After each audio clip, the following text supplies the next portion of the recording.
Fala pessoal, hoje a gente vai estar vendo como fazer uns shaders da Unity para printar o conjunto de Mandelbrot, que é um fractal na nossa tela. O intuito desse vídeo é ser mais uma introdução aos shaders da Unity, para quem não tem muito costume e nunca mexeu com isso, porque vez ou outra a gente como programador precisa dar uma enganada em algum projeto que a gente está trabalhando. Então eu espero que esse vídeo seja uma base para vocês começarem a entender esse mundo dos shaders. Até porque esse é um assunto muito complexo e existem pessoas e canais especializados somente nisso, porque tem muita coisa para abordar. Então sejam bem-vindos, e se vocês gostarem não se esqueçam de deixar o like e se inscreverem no canal, e bora para mais um vídeo. Então a primeira coisa que eu vou estar fazendo aqui é criar um novo projeto, vou selecionar o tipo 2D e vou estar nomeando ele de Mandelbrot. E agora é só esperar a Unity criar esse projeto pra gente. Então, uma vez que o projeto de vocês abrirem, a gente vai estar fazendo algumas configurações iniciais aqui. Existem várias formas de renderizar o nosso shaders na nossa tela, mas como eu quero que ele ocupe a tela inteira sempre, eu vou estar fazendo utilizando a Canvas. Então, eu vou vir aqui na nossa cena, vou estar criando aqui um UI Canvas, vou deixar o nome Canvas mesmo, vou estar criando dentro dele um novo UI Raw Image. Aqui eu não vou estar preocupando muito com os nomes dos objetos, mas aqui na nossa Canvas eu vou estar mudando o Render Mode de Screen Space para câmera. E vou estar arrastando a nossa main câmera aqui para dentro. Dessa forma a nossa interface vai ocupar sempre o espaço total da nossa tela. Então agora vindo aqui na nossa imagem, que vai ser de fato o que vai renderizar o nosso shaders, eu vou clicar nesse ícone, segurar Shift Alt e clicar nesse último ícone aqui. Dessa forma ela sempre vai se ajustar ao tamanho da nossa tela. Então agora a gente precisa simplesmente de um material para essa imagem renderizar e de um shaders para dizer o que esse material vai renderizar. Então eu vou vir aqui na nossa pasta Assets, vou criar um novo material, vou estar deixando New Material mesmo, e vou estar clicando aqui também para criar um shader. Aqui tem vários tipos, mas a gente vai estar utilizando esse Image Effect Shader para aplicar na nossa imagem. Vou chamar ele de Mandelbrot. Aqui vocês podem nomear do jeito que vocês quiserem. Vou estar arrastando o nosso shaders aqui para o nosso material. E o nosso material eu vou estar colocando aqui nessa parte de material do nosso Raw Image.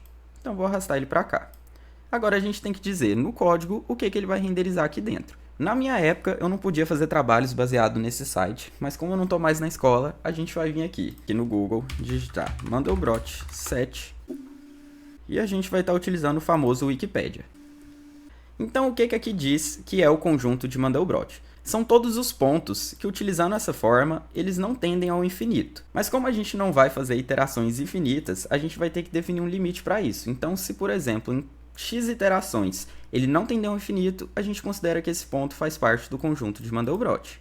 E se a gente descer aqui um pouco, vocês vão ver como calcular cada componente de cada eixo separadamente.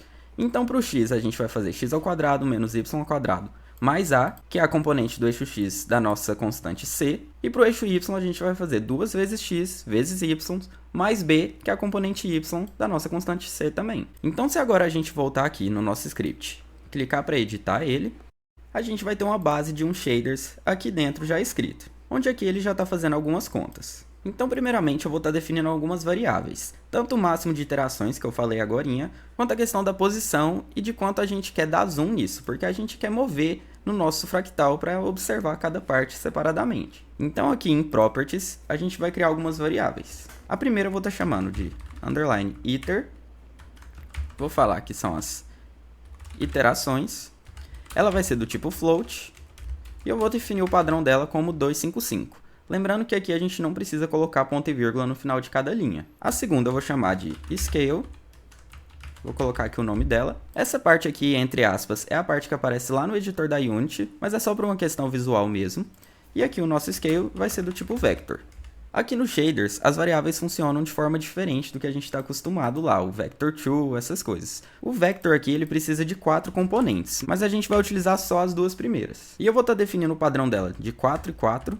E o resto não importa porque a gente não vai utilizar. Eu estou colocando 4 porque eu quero que vá de menos 2 a 2, que é o tamanho que o conjunto normalmente ocupa na tela. E vou estar definindo também outra variável que eu vou chamar de pos, que vai ser da posição, e também vai ser do tipo vector. Mas essa eu vou definir o padrão tudo zerado, porque eu quero que ele comece no centro. Então agora que a gente tem essas variáveis aqui, a gente precisa referenciar ela no nosso subshader. Então eu vou vir aqui, abaixo desse main text, vou falar que a gente vai utilizar duas variáveis do tipo float2, que vai ter só duas componentes, Lembra que eu falei que aqui a gente só vai utilizar as duas primeiras? Então aqui a gente já pode definir só como um float 2. E vou dar o mesmo nome que está lá em cima, position e scale. E a gente tem também a nossa variável, que é só um float, que vai ser o máximo de iterações que a gente vai fazer para considerar se esse ponto faz parte do conjunto do Mandelbrot ou não. Então agora, só para dar uma introdução para vocês, o que é essa função frag?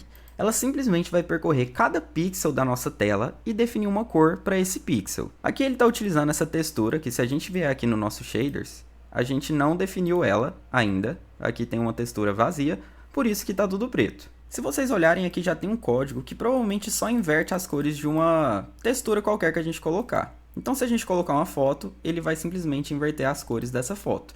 Isso aqui já é o que a gente chamaria de um filtro para uma foto. Mas se a gente vier aqui no nosso código e olhar aqui, a gente tem uma variável que a gente recebe chamada i. Essa variável ela tem duas coordenadas, que é a u e a v. Isso daqui entra em toda uma questão de renderização de texturas, mas o ponto principal que vocês precisam saber é que essas variáveis vão de 0 a 1. Isso aqui funciona como um vetor com duas posições, a u e a v.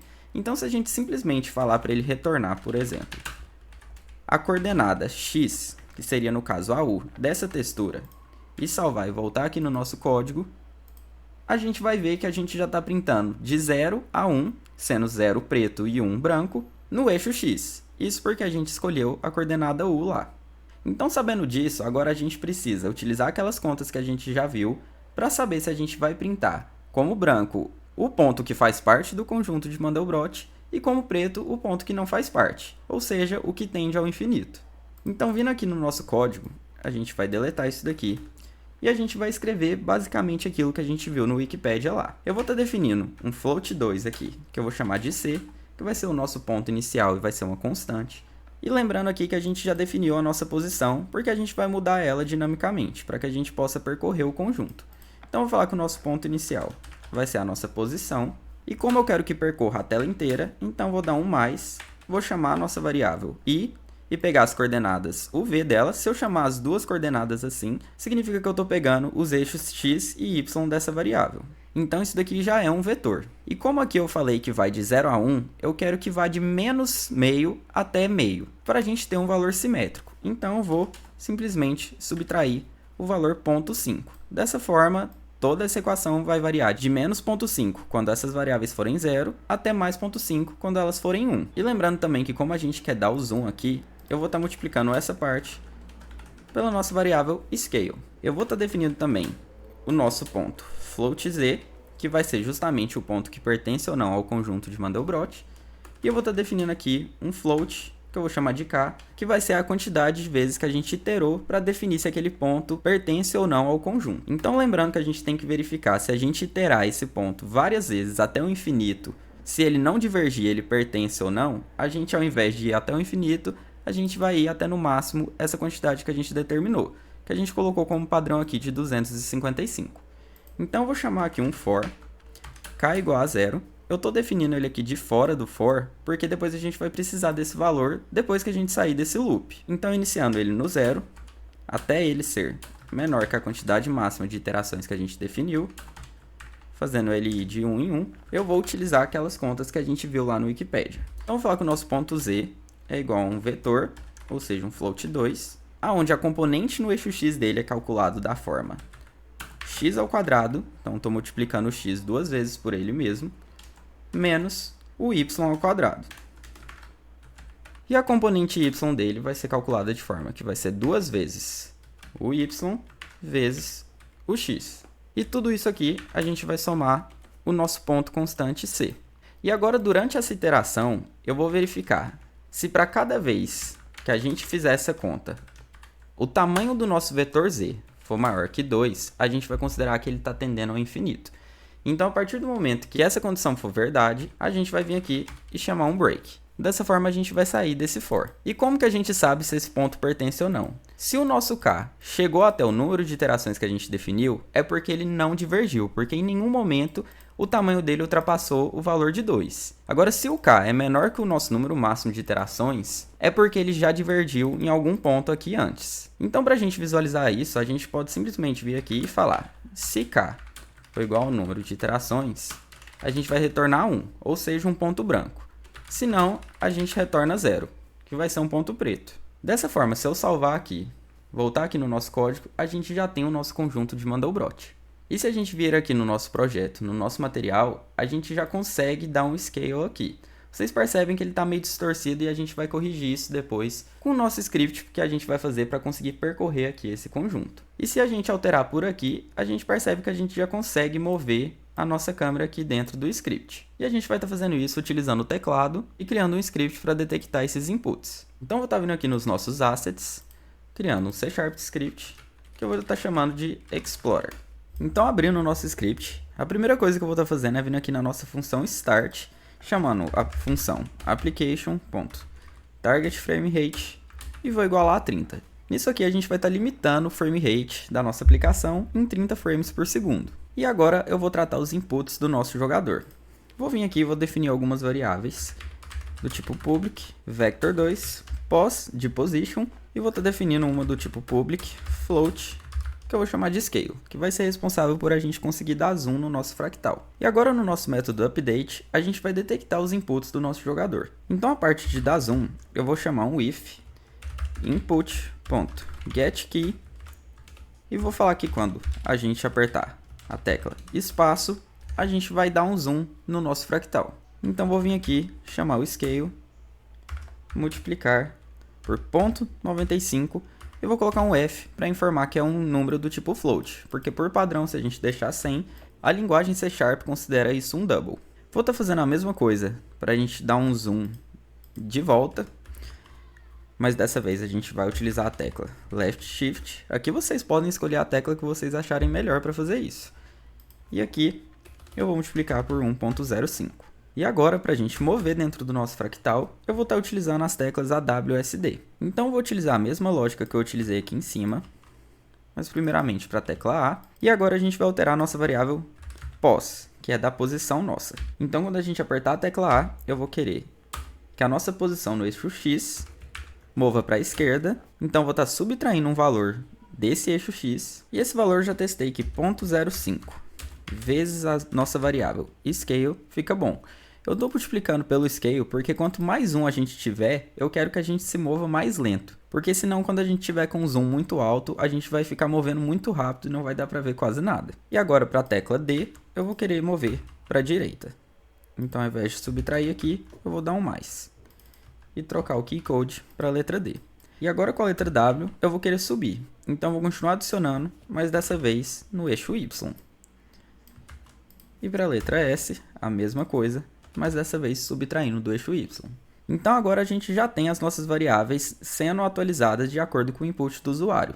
Só falta a gente implementar isso no nosso shader. Lembrando que aqui a gente tem essas variáveis que a gente declarou aqui em Properties. E a gente tem aquele problema também do nosso Mandelbrot ficar sendo esticado ou então comprimido dependendo do tamanho da nossa tela. Para corrigir isso, a gente vai precisar do aspect ratio da nossa tela. Então, eu vou estar fazendo isso na nossa função fixedUpdate, porque ela vai suavizar o nosso movimento e não vai depender tanto do frame rate. E aqui eu vou estar declarando essa variável aspect, que eu vou pegar, chamar o float, porque ela vai retornar em pixels, então vai ser um inteiro. E colocando esse float entre parênteses, a gente converte para uma variável do tipo float. E vou chamar nosso screen.width dividido pelo screen.height. Ou seja, a largura dividido pela altura.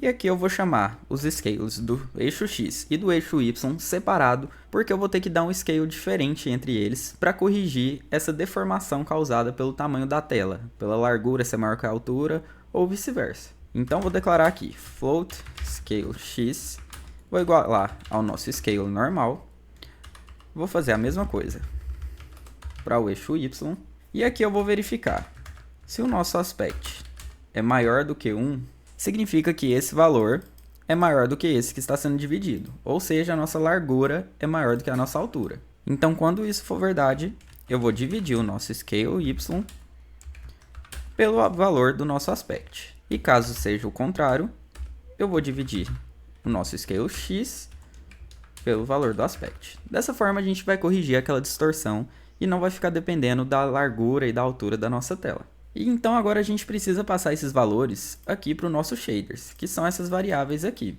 E a gente vai fazer isso pegando uma referência do material que a gente colocou esses shaders. Então vou chamar o material. E lembrando que a nossa posição e o scale aqui no nosso shaders são do tipo vetor e recebem 4 variáveis. E aqui no final eu vou chamar então nosso material.setVector. O nome vai ser o nome da nossa variável lá no nosso shaders, que é a underline pos. E eu vou instanciar um novo vector 4 aqui, aonde a gente vai passar o nosso pos.x e o pos.y. Nas outras eu vou colocar 0 porque não importa. Lembra que a gente só está utilizando as variáveis x e y. E vou fazer a mesma coisa para o nosso scale. Então a nossa variável é underline scale. E aqui a gente vai passar separadamente o nosso scale x e o nosso scale y. Então se a gente salvar agora e vir aqui para Unity, a gente precisa adicionar esse script na nossa tela. Então vou vir aqui na nossa raw image, vou adicionar o script nela e vou estar referenciando aqui o nosso material que a gente tinha colocado aqui. E agora se a gente der play, tá ficando tudo uma tela branca, mas isso é provavelmente por conta do nosso scale. Se eu colocar 4, que era o que a gente tinha definido como padrão lá, ele já vai funcionar e a gente já consegue movimentar aqui. As minhas teclas W e S não estão funcionando, eu vou ver o porquê que não está acontecendo isso. E olhando aqui claramente eu esqueci de colocar os valores delas aqui. Então para ir para cima, na verdade vai ser a tecla W e para ir para baixo vai ser a tecla S. Então agora se a gente salvar aqui e voltar aqui, a gente já consegue movimentar a nossa câmera. E se eu apertar espaço, a gente já vai estar dando zoom. E aqui vocês percebem que está bem chapiscada a nossa imagem de certa forma. Isso porque a gente está pegando cada pixel e retornando o valor 0 ou 1. Mas basicamente a gente já tem pronto então o nosso fractal utilizando o conjunto de Mandelbrot. Agora só falta a gente tratar essa imagem aqui para deixar ela mais bonita e fazer todas aquelas animações que normalmente vocês veem quando a gente procura sobre o fractal de Mandelbrot. Então se a gente voltar aqui no nosso código, vocês percebem que o próprio fractal ele é apenas essa equaçãozinha aqui. E aqui uma forma que já melhora muito a nossa visualização do fractal é simplesmente retornar o nosso k dividido pelo máximo de iterações. Então até mesmo os pontos que às vezes tenderam ao infinito, mas levaram mais de uma iteração, até 255 que é o nosso máximo, ele vai retornar um tom de cinza aqui.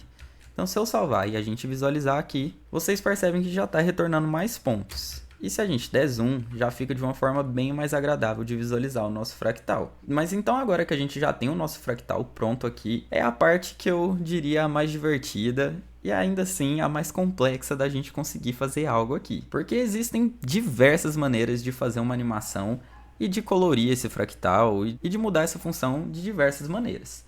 Aqui é um momento que vocês podem testar livremente tudo que vocês conseguirem imaginar de diferente. Se a gente vir aqui no nosso código, por exemplo, e falar que agora eu não quero mais que seja esse conjunto de números, eu quero que seja o conjunto de números que aqui esteja multiplicando por 4. E salvar, vocês vão ver que a gente vai ter praticamente outro fractal. E ainda assim, se a gente voltar no nosso código, e essa parte ela é um pouco pesada em matemático, mas eu vou só dar uma lembrada em vocês que o seno ele varia de -1 a 1. Então eu vou multiplicar o seno de essa variável especial, que é o underline time.y, isso daqui é o tempo que o nosso jogo está rodando. Vou dividir isso por 2, vou colocar tudo isso entre parênteses e vou somar mais meio.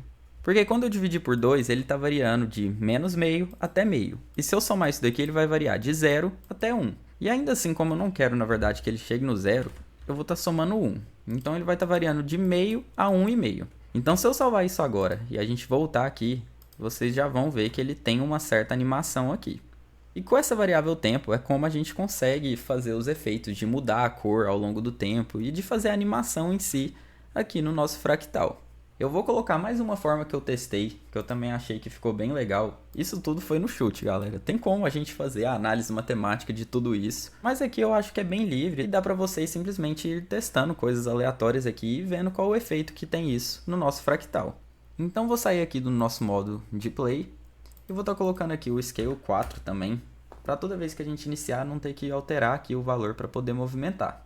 Mas a forma que eu estava falando que eu testei, que eu achei que ficou bacana também e eu vou mostrar para vocês, eu simplesmente vim chutando aqui um monte de coisa e eu cheguei na seguinte equação.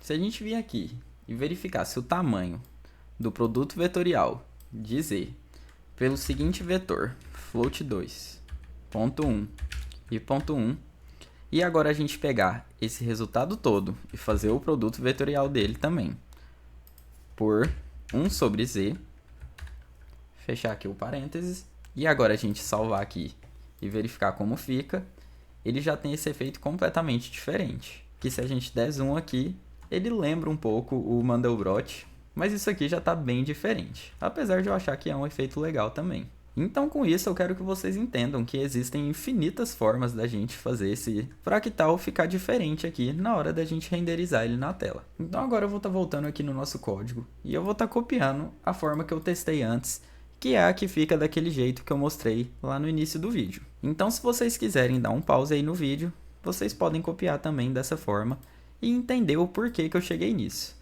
Tudo isso aqui foram testes, eu não fiz nenhum estudo matemático em cima disso, foi mais no chute mesmo. E então simplesmente aqui na hora de validar quais pontos fazem parte do fractal, eu estou utilizando o seno e o cosseno dessas variáveis do tempo, que é o que vai dar o efeito de rotação, e a cor do nosso fractal eu estou multiplicando aqui por alguns valores que eu fui testando e achei que ficou bom na hora de printar na tela. E o valor final que eu estou printando é toda essa equação aqui. Então acreditem, eu passei muitas horas brincando com isso daqui e testando vários valores e equações diferentes para mim conseguir chegar nesse resultado final. Por isso eu estou falando que essa é a parte mais livre, mais divertida e talvez um pouco cansativa para chegar num resultado bom. Então se eu salvar aqui e a gente olhar, a gente já vai ter o nosso fractal da forma que eu mostrei no início. E aqui a gente consegue dar o zoom até o limite máximo do número float. Então por esse vídeo é isso, espero que vocês tenham gostado. Não se esqueçam de deixar o like e se inscrever no canal. E até a próxima!